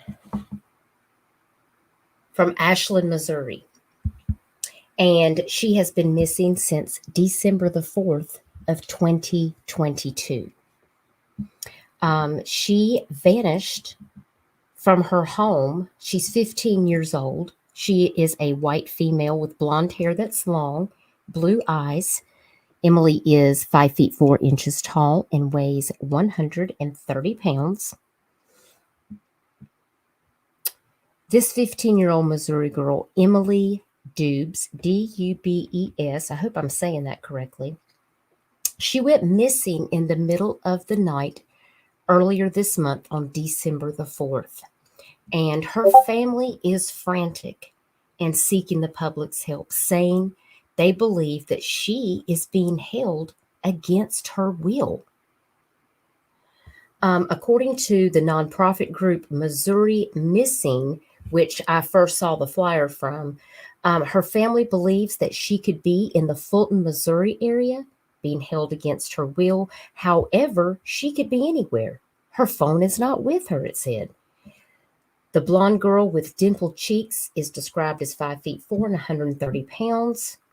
And it does say that investigators in Missouri determined Emily has been in contact with individuals and might possibly be in the Fulton, Missouri or the Morrison, Illinois area. Ashland police said they received a report at 5 a.m. on December 5th that Emily had left her home without her parents' permission or knowledge, and evidence showed that she likely cut a screen out of a bedroom window.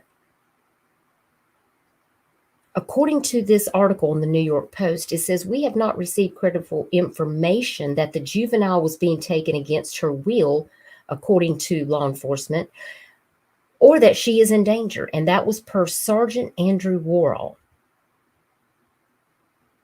But the Ashland Police Department continues to follow the leads to locate the juvenile so she can be reunited with her family. And the family, who believe Emily could be in the Fulton area, has put up a $2,000 reward. But if I'm not mistaken, I believe that reward is now possibly higher than that. And this is for information leading to her safe return. And I know that her parents are praying for her, and her family really wants her to come back home safe. And I do see a little note here. It says, "We love you. You are not in trouble. All we want is for you to come home. You are not in any trouble. Please just come home." Now, it was also pointed out that Emily has previously left home without permission twice and had returned in less than 6 hours in both cases. Of course, she had her phone and anything that she would need with her. This time, however, she left and she didn't take anything, not her phone, no digital devices, not a jacket, nothing. And this disappearance did not meet the criteria for an Amber Alert or an endangered person advisory. But the authorities did enter Emily's information into the state and national law enforcement system in order to help identify her. And they did state, the Ashland Police Chief Gabe Edwards did state, "While we do not have any credible evidence that Emily is in danger, common sense tells us the longer a 15-year-old child remains missing, the higher the probability is they run into dangerous situations. Regardless of how this case is classified, we are committed to reuniting Emily with her parents." The girl's father also made an emotional plea. "If you know anything, please come forward. If you are a parent, you know this is terrifying for our family. My priority is making sure Emily comes home safe. Emily is my world. My only concern now is that she gets to sleep in her bed as soon as possible." I understand the family had a candlelight vigil to raise awareness last night at 6:30 p.m. at 109 East Broadway in Ashland, Missouri. And anyone with information is asked to call the Ashland Police Department at 573-442-6131 or 573-657-9062. You can also contact the Missouri State Highway Patrol's Missing Persons Unit, and that number is 573-526-6178. So I just wanted to share this poster with you. And if you are interested in this case, there is a group that is called "Where is Emily Dubes?" And I did share that in the chat. And I just wanted to share that with you guys here.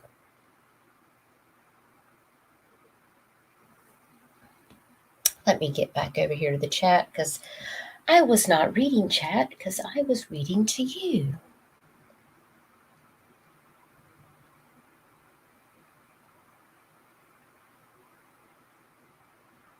Well, hello, Jason. How are you doing this evening, sir? It's good to see you. Thank you for being here. Hope you're having a good evening. Let me get my camera back on. Y'all don't be looking at my messy hair now. It's one of them days now. Okay, so now, Arctic, you're out near that area, right? Wait a minute. Missouri law enforcement is absolute worst. Sorry, not sorry. I figured you were going to tell me all the things.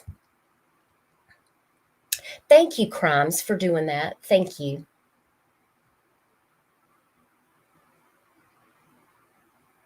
He is, isn't he? Isn't he?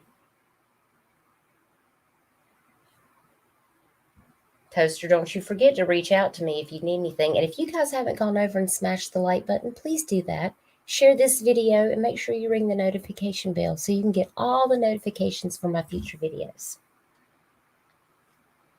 So I wanted to make sure that I shared that information on Emily Dubes. Levi has been covering her case, and if you guys aren't subbed up to Level Headed, please go over and sub up and follow him on this case. I have been just trying to assist with making posters for a variety of people. Arctic Fox is like, "I'm just going to ask you this one last time." And I'm like, "It's okay. That's what I'm here for. Ask away. I will make posters because that's what I do." Let's see. I've got another poster that I want to share. And let me see if I get over here to it. Well, it depends on if my laptop wants to do what I want it to do.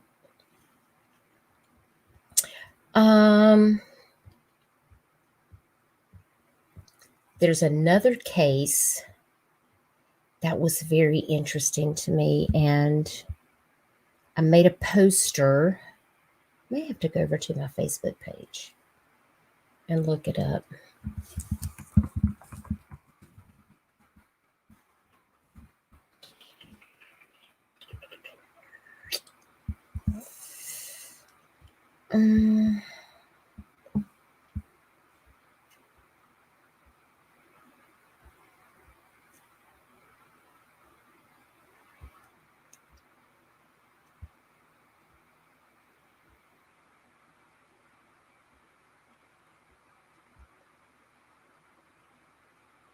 Oh, I hadn't shared that one on here yet.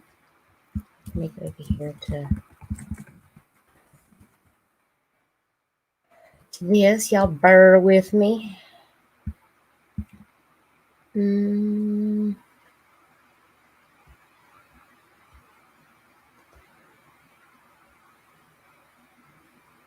How's everybody doing tonight?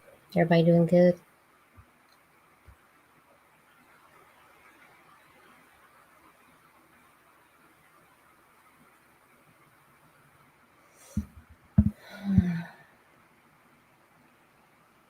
I'm sure that I had it in here.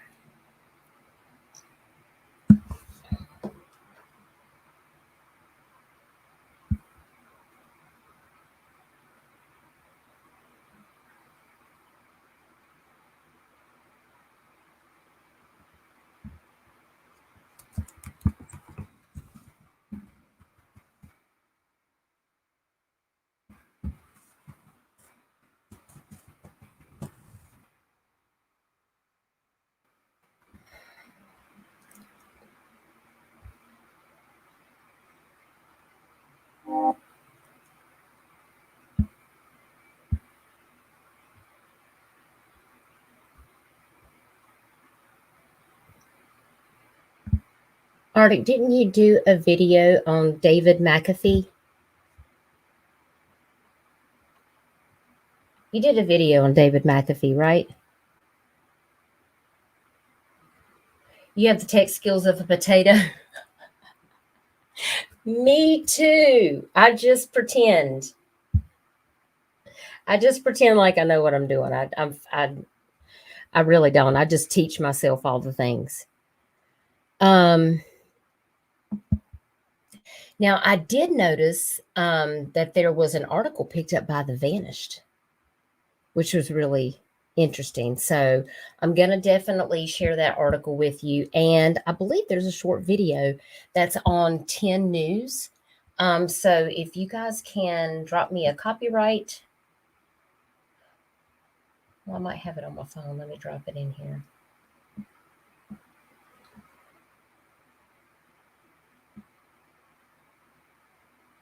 Somewhere. Okay, maybe not. Maybe I don't have it on my phone. Oh, I do have it. Okay. This is NBC 10 News, and I'm going to play a video about David Brett McAfee. And I want you guys to take a look at this. So let me get back over here and share my screen. And I'm going to mute for this video.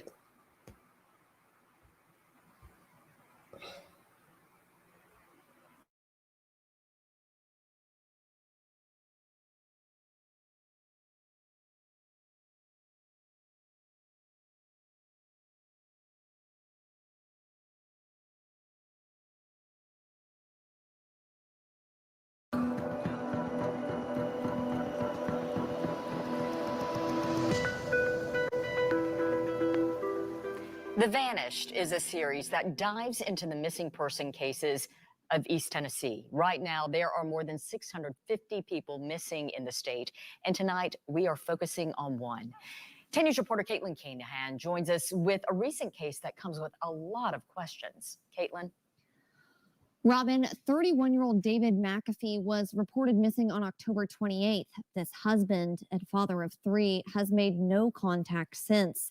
Dead-end clues have the family running into brick walls in this case, and now they're asking for your help to find the vanished.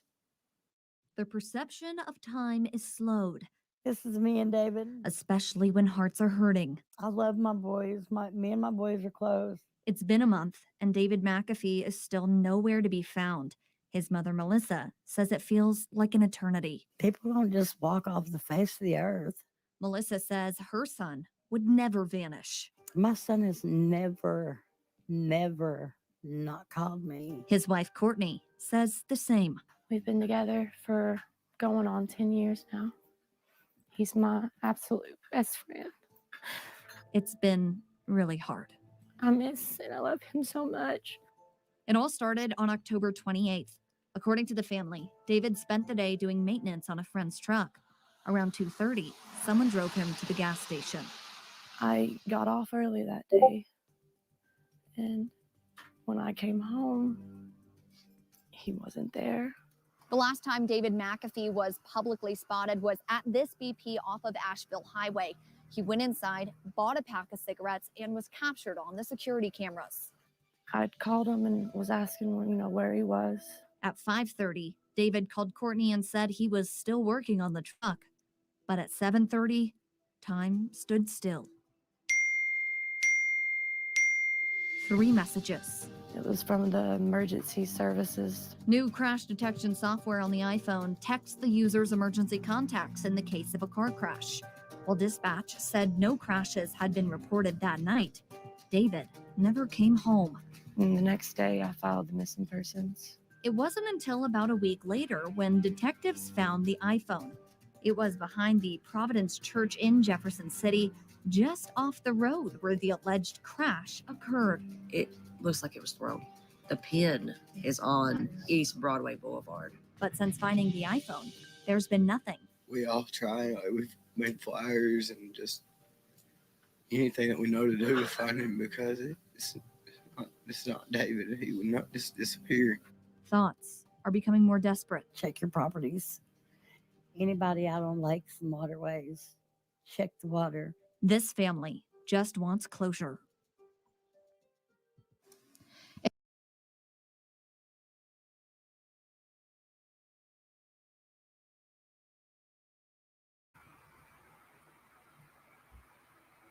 Wow, that is so sad. That is so sad. Artie, do you want to come up for a minute and talk about this case?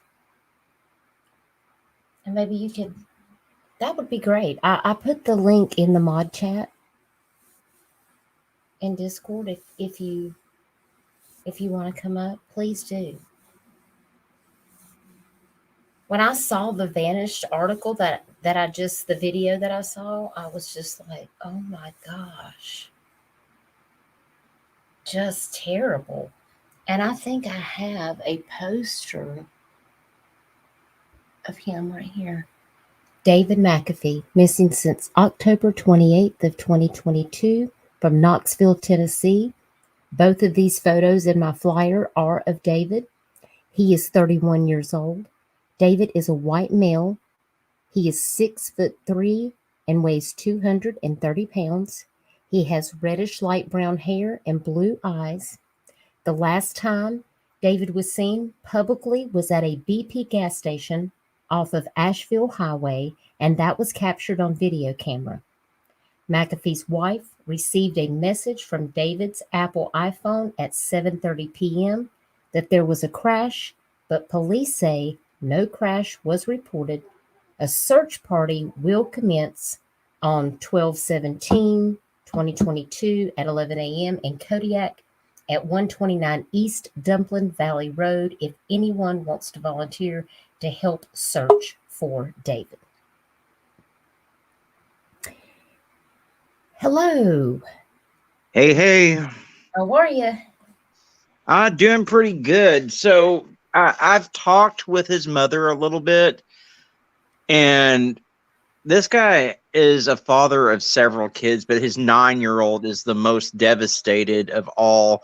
She said that the 9-year-old is just literally getting physically sick without his father there. Oh, And no. yeah, and so I've got some insight that hasn't been made public yet, and I didn't put it in my video, but I do know that they think that the phone was thrown from a moving vehicle at one point because they don't think there was an actual crash. There was never a vehicle recovered. So they think what happened was the phone was thrown from a moving vehicle at one point, and that's what set the crash protection off. Right. That would make sense. But what I have learned and what I haven't said yet is that they tracked the movement of David's phone. And Really? it appears that it was moving so slow that he had to have been walking from one point to the next for it to take so long for that phone to move at the rate of speed that it did. Wow. So that's where we're at with that right now. It's confusing because you have it being thrown from a moving vehicle, but then you've got the phone data showing that at one point David was walking apparently from the friend's house to where the phone was actually located at. So This case really has to be stumped. I'm like, make all of this make sense when you talk about that there was this crash detection, and then they're like, well, there was no crash. And I'm like, but something happened. yeah, and I talked to the mother. Now, they have cleared the friend whose truck he was working on. He's been questioned extensively, and he's been cleared as a suspect. Mm-hmm. So, because that was where my thoughts initially went was, well, he's been working on this dude's truck all day. That would be the first person that I was interested in, but he's been cleared. Okay. So I saw that the iPhone messages, the iPhone that sent the messages was behind the Providence Church in Jefferson City. And correct. It was off the same road that this, I guess, crash detection software sent McAfee's location from. Correct. But correct. where is he? Well, and that's the question, because they have searched that area extensively, and they're begging anyone to check their Ring doorbell footage, the businesses to check their cameras, to check outbuildings and everything, because the last photo that we have of him being seen is at that BP buying cigarettes. And he's a Blount County, Tennessee native, right? Correct. Born and raised. Okay. Once again, y'all, we have another family that is missing a loved one. He has children. He has a wife. He has siblings. He has a mother that are extremely worried and concerned that something suspicious has happened to David Brett McAfee. And the mother says that law enforcement really isn't treating the case with the sense of urgency that they should. I mean, she's honest about it. David does have a drug use history and everything. And so she feels like that's part of the reason why they're not taking the case as seriously as they should. Well, that's why they don't take my case with Amber Ray Johnson serious, because they're like, well, she's a drug addict. And I'm like, she's somebody's daughter. It doesn't matter. We're not here to judge people's faults. Somebody loves these people and they want their family member to be found. And it doesn't matter what the circumstances are. People deserve to have answers. They just because they've done bad things in their past doesn't mean that they deserve to have bad things to happen to them. Well, and that's the thing, that we see this in so many cases. The moment that drug use or prostitution or anything like that is brought up, that's like, oh, well, they left of their own accord, nothing to see here. You've stayed in Kodak and Jefferson City, Toaster?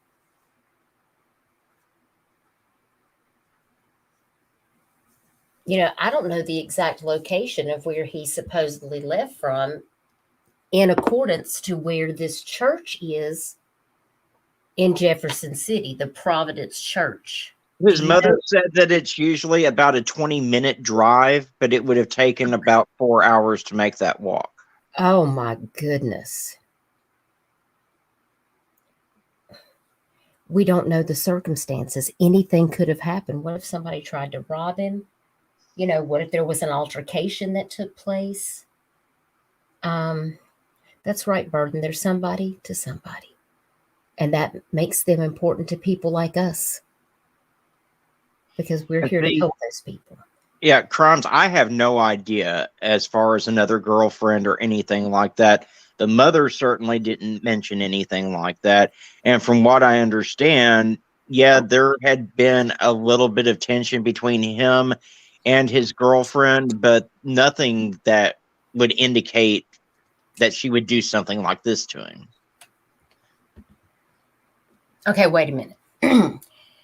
He's married, but he has a girlfriend? No, see that the podcast got Okay, it wait. wrong. That is not his wife. They're not married. That's his girlfriend. Really? Okay, okay, okay. Now it's Crimes. Crimes is on a roll. Crimes is on a roll in chat, y'all. Y'all look out for Crime. She might have to time herself out if she gets too crazy. just time yourself out if you feel like you're gonna. What district is Jefferson City? Ooh, that's a good question. I would have to look it up. I'm not certain. Let me look that up, Crimes. I'm gonna ask Google real quick. What district is Jefferson City, Tennessee? According to Wikipedia, Jefferson City is a city in Yeah. Jefferson County, I don't know. You know all that. Like, don't give me all the spam. Hang on. Let's see. It's going to give me all the history about everything I don't want to know. Just answer the question.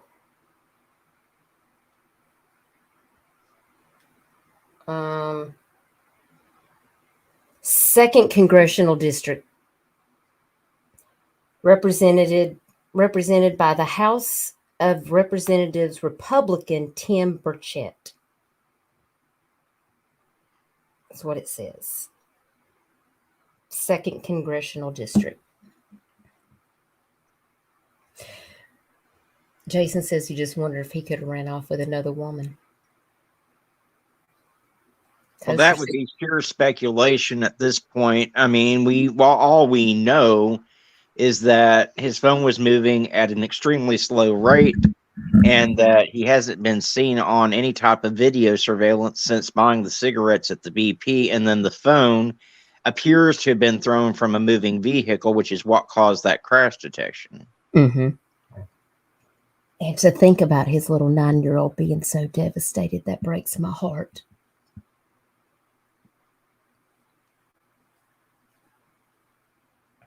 And Michelle, that search is this Saturday, correct? Oh, the search for him? Yes, they are doing a search this Saturday. And I'd put the information about the search and everything in the video that I put out on him. Toaster says, where was the BP? Hold on a second. Hold on, Toaster. Hold the phone.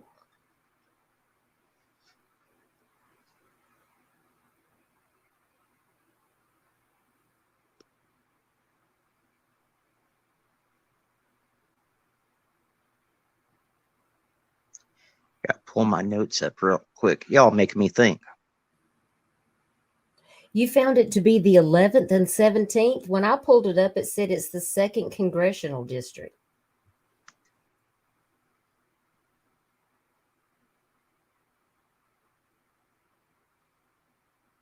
Interesting crimes. Okay, all I've found is that it's off of Asheville Road is where that BP was located. And it's in Jefferson City.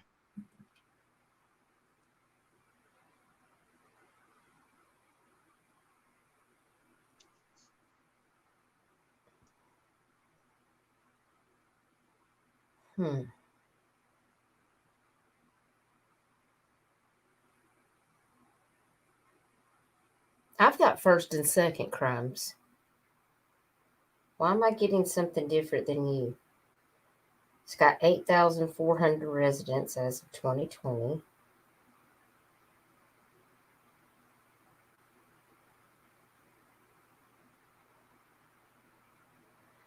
Elected government. Here we go. Voting population here.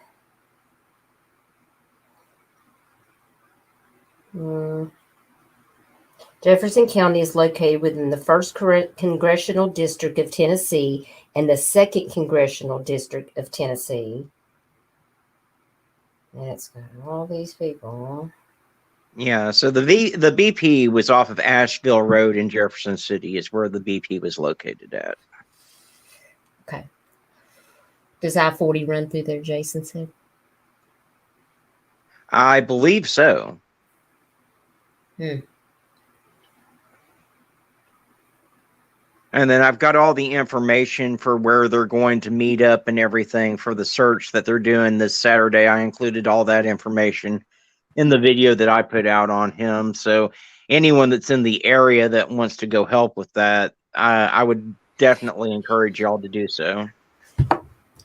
Let's take a look. I'm going to look at something real quick, and I'm going to try to bring up a map here. If I can get my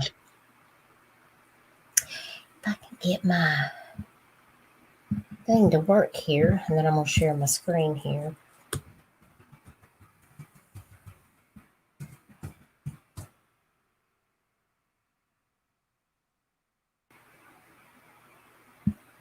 Pop over here.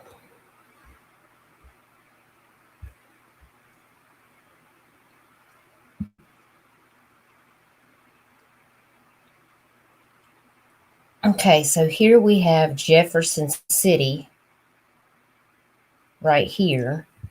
Here's the town of New Market right here. And I think that's where it said he grew up at. Was somewhere right in this where New Market is. There's the Holston River.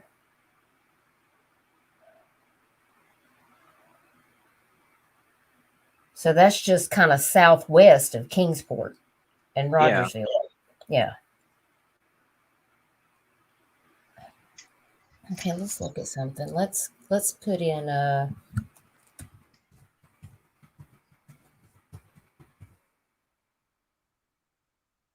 Providence Church. Let's see where that is. Oh, right in the middle of town. He's right on the main thoroughfare. That's the main thoroughfare in town. You guys see that?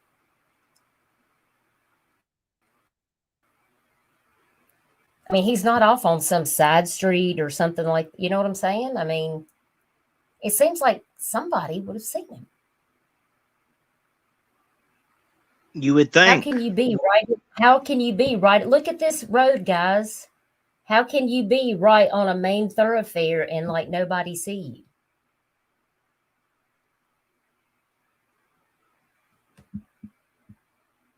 So it was found behind this church?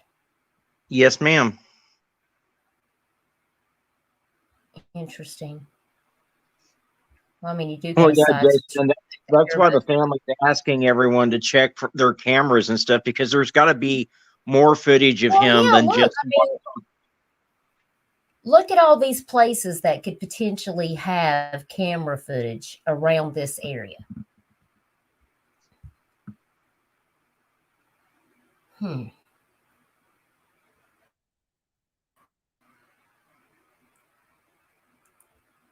And so he lived on the outskirts. And was that near New Market where it said he was from, or? Not certain. I need to talk to his mom a little bit more. I do know that he didn't drive himself. His friend is the one that picked him up to come work on the vehicle.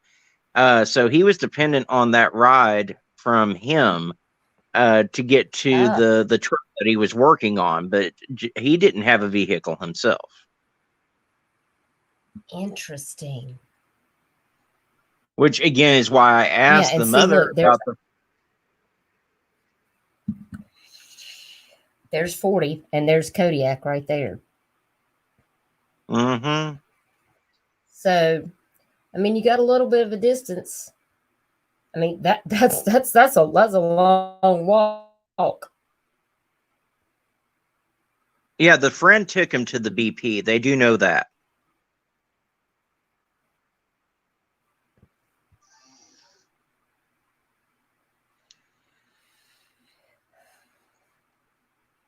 And where did you say that BP was? Was it down here in It's Jefferson on City also? Asheville. It's on Asheville Road in Jefferson City. Asheville Road.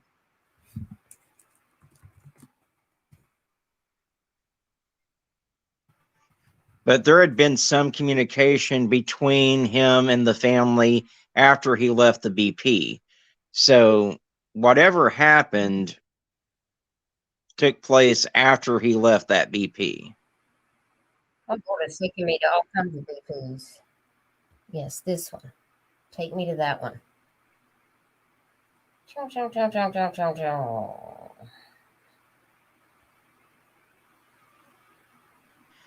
The assumption is that the friend took him back to his house to finish working on the vehicle, and then whatever happened from there after David left the friend's house, that's what we're uncertain of. Because it would appear that he walked from the friend's house to where the phone was found behind the church. Yes, crimes. We are certain that there was a truck to be worked on. As I said, the friend has been questioned extensively and cleared by law enforcement. And so the BP is just down the road from the church. Yeah. Yeah, because the church is just back down this way, right? Or is it this way?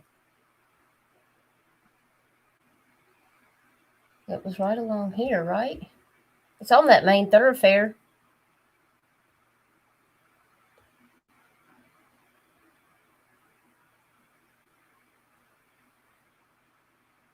So that's not very far at all. So something happened between here and just right down the road in the center of town.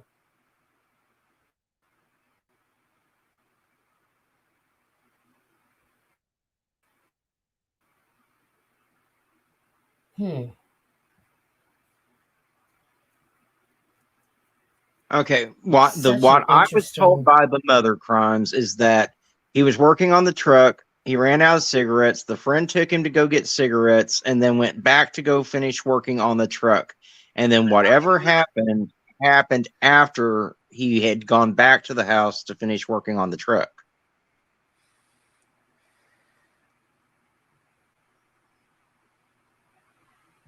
But they cleared the friend. They have cleared the friend, yes.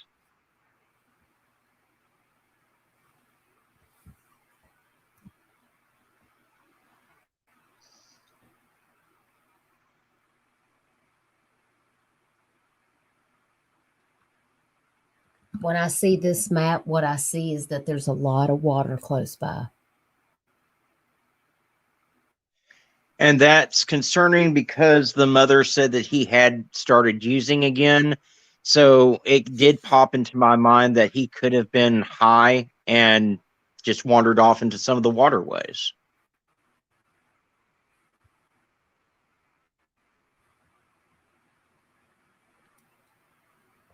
Hey, Yanni. Thank you for being here. Yeah, I mean, because when I'm looking at this, I mean,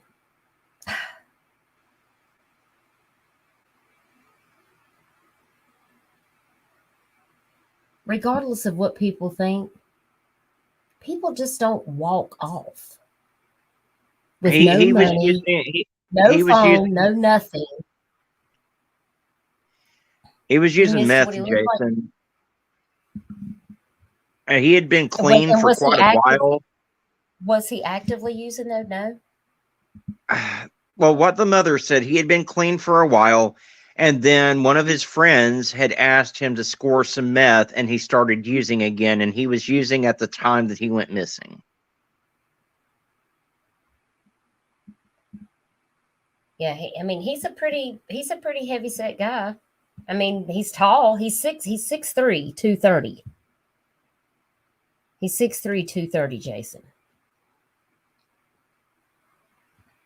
Oh, thank you, Yanni. I appreciate that so very much. Thank you. Love you.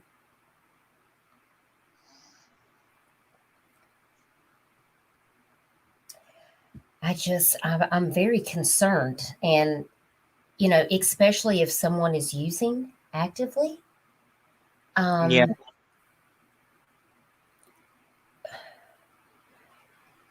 It just worries me. And I can't imagine what his child, when you told me about his child, oh, it just broke my heart. Yeah, it tore me apart when she was telling me about his 9-year-old and everything. I mean,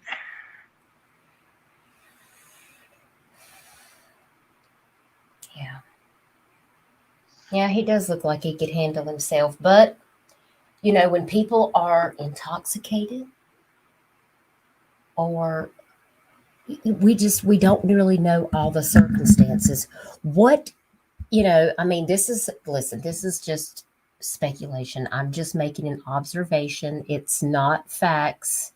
I'm just saying this as a thought. I'm just thinking out loud. What if he went to the BP and he met up with it? He saw his guy.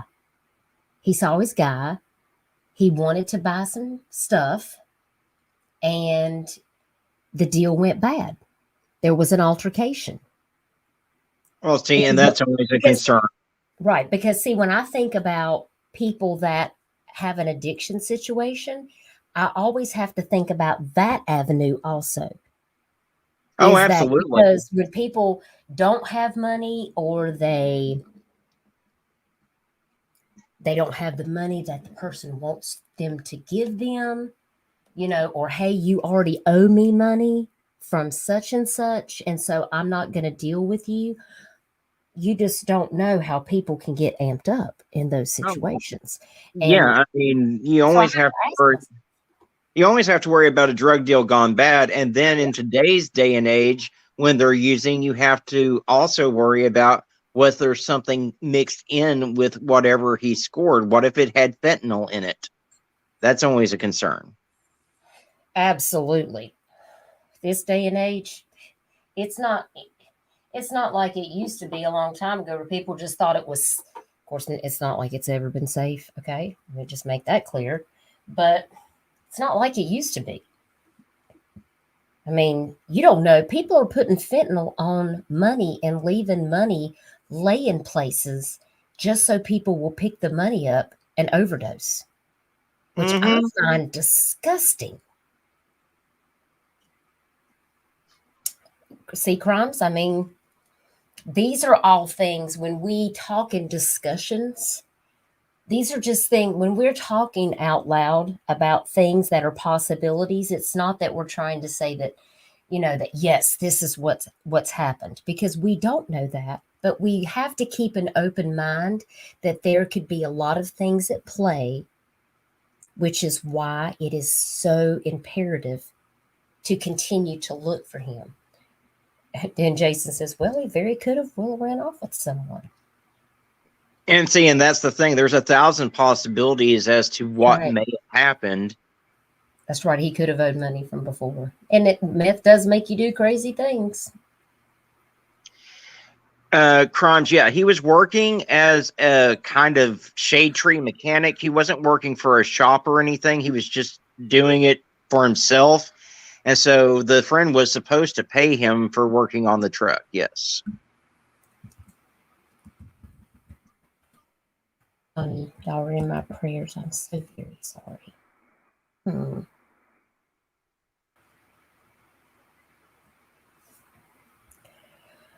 This case is just, I don't know. We've had so many cases lately. And then when I thought about these two, I'm just like, something is off about some of these posters that I'm making. And I'm watching these Facebook groups and I'm like, nothing's happening. Nothing's happening. Now, I did see that you made a video tonight on another young lady, and I know that everyone likes to listen to the missing children's cases, but I like to cover the missing adults, especially women, because we have a lot of women that are going missing under duress, suspicious circumstances, and it really concerns me. And I saw that you shared, I think you might have done a video on Gretchen Fleming. Yes. Yeah, I just filmed that one. I saw that poster and I was going to ask you about it if you had done one, and then I just saw that you did a video a couple of hours ago. Can we watch your video? I wanted to learn something about that case because, oh, Yanni, thank you so much, darling. I appreciate you so very much. Smooches. Jason said someone would have had to seen an altercation if there had been one. Well, you would think, but if a tree falls in the wood and no one's there to hear it, did it happen? Of course it happened, but it's just no one heard it. And it depends on a lot of things.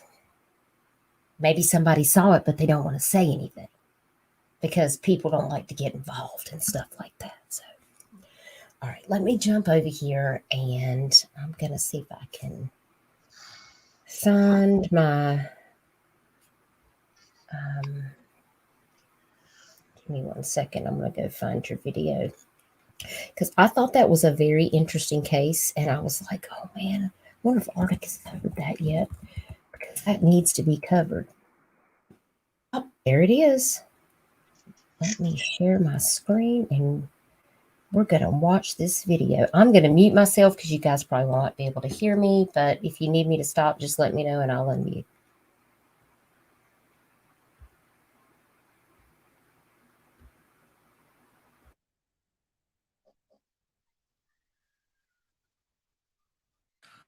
What is going on, YouTube? This is Arctic Fox. Welcome back to the channel.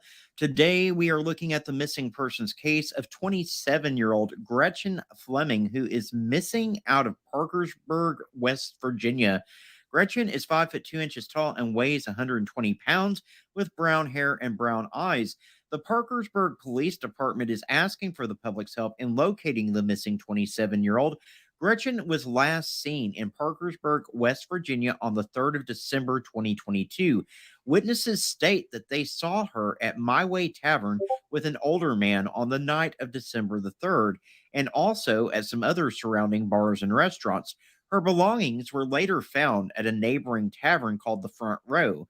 Police do have her phone and purse in their possession, and they have gathered a lot of information and are executing a multitude of search warrants in the area, including a search warrant for a house on Division Street on December the 15th. If you have any information on Gretchen Fleming or her whereabouts,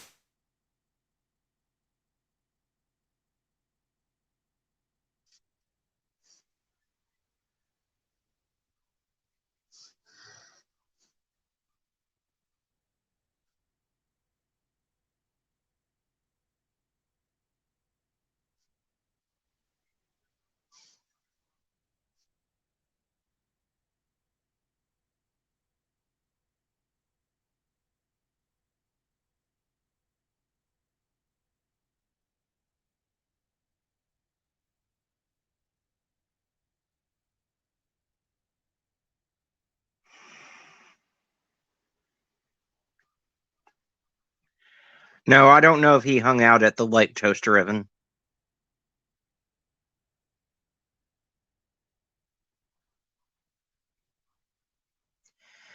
We appear to have lost Dutchie.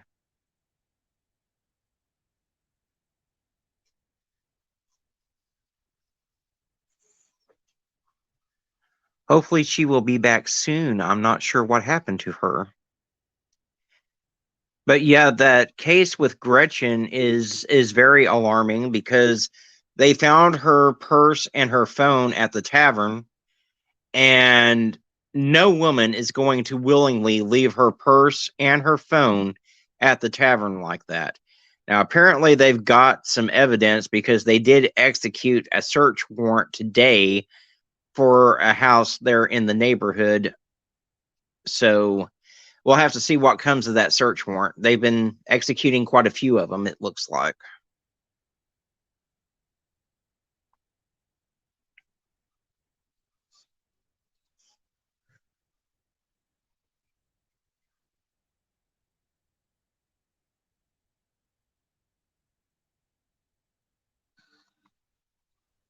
But hopefully, My internet just went out.